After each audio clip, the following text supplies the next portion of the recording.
پھر اللہ دکھائیں گے حشر والوں کو سارے بادشاہ، سارے وزیر، سارے فوج والے، سارے کارخانوں والے اور سارے بازاروں کے مالک اور زمینوں کے مالک، کہ دنیا میں جو سب سے زیادہ تنگی میں لیکن جنت والوں میں سے، یہ اپنی ان تنگیوں کے حالات میں بھی اللہ کی ذات پر ایمان اور یقین اس میں کوئی ذرہ برابر کمی نہیں آئی، اور کسی حال میں بھی اس نے اللہ کے حکم کو نہیں چھوڑا، اس کو لایا جائے گا اور ساری دنیا کے انسانوں کے سامنے کھڑا کیا جائے گا۔ تو انسان تو اپنی نظروں سے دیکھ کر اس پہ افسوس کریں گے، یہ بیچارہ کیسا تکلیفوں میں رہا ہوا، کیسا دنیا میں یہاں مشقتوں سے گزر کر آیا، اس کو تو دنیا کی کوئی نعمت بھی نہیں ملی، لیکن اس کا درجہ اللہ کے ہاں کتنا ہے۔ اے جبرائیل، میرے اس بندے کو لے جاؤ اور جنت میں داخل کرنے سے پہلے جنت کی فضاؤں میں ایک غوطہ دے دو۔ تو جنت کی فضاؤں میں اس کو داخل کر کے لایا جائے گا اور پھر یہاں کھڑا کیا جائے، جسی مقام پر کھڑا کیا جائے گا، پوری دنیا کے انسان اس کو دیکھیں گے۔ پھر اللہ کی طرف سے سوال ہوگا، اے میرے بندو بتاؤ، سارے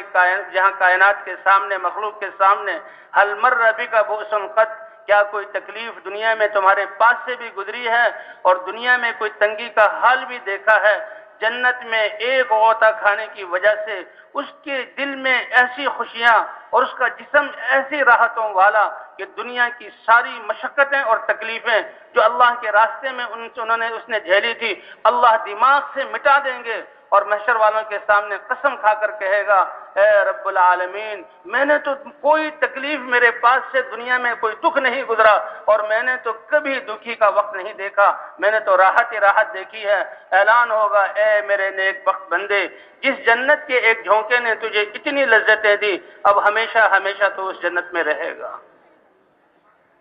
تو ہماری سب سے بڑی اور سب سے اہم ضرورت ہدایت کا مل جانا ہے، یہی کامیابی کا دار و مدار ہے۔ اللہ نے انسانوں کی کامیابی کو بہت آسان کیا کہ دل کے یقین کو ٹھیک کر لو اور جسم سے نکلنے والے اعمال کو اللہ کی چاہت کے مطابق کر لو، وہ اللہ تمہارے ساتھ ہے اور تمہیں کامیاب کر دے گا۔ اللہ تعالی حدیث قدسی میں فرماتے ہیں، اے ابن آدم لا تخف من ذی سلطان، کائنات کا بادشاہ میں ہوں اور سارے حالات میرے قبضے قدرت میں ہیں، جو کچھ ہو رہا ہے میرے امر سے ہو رہا ہے، لہذا کسی دبدبے اور سلطنت والے سے تو خوف نہ کرنا جب تک کہ میری بادشاہت قائم ہے، اور میری بادشاہت کبھی ختم ہونے والی نہیں۔ اللہ کی ذات پر ایمان کا کیا مطلب؟ کہ ڈر ہو تو اللہ کا ہو کہ اللہ کہیں مجھ سے ناراض نہ ہو جائیں،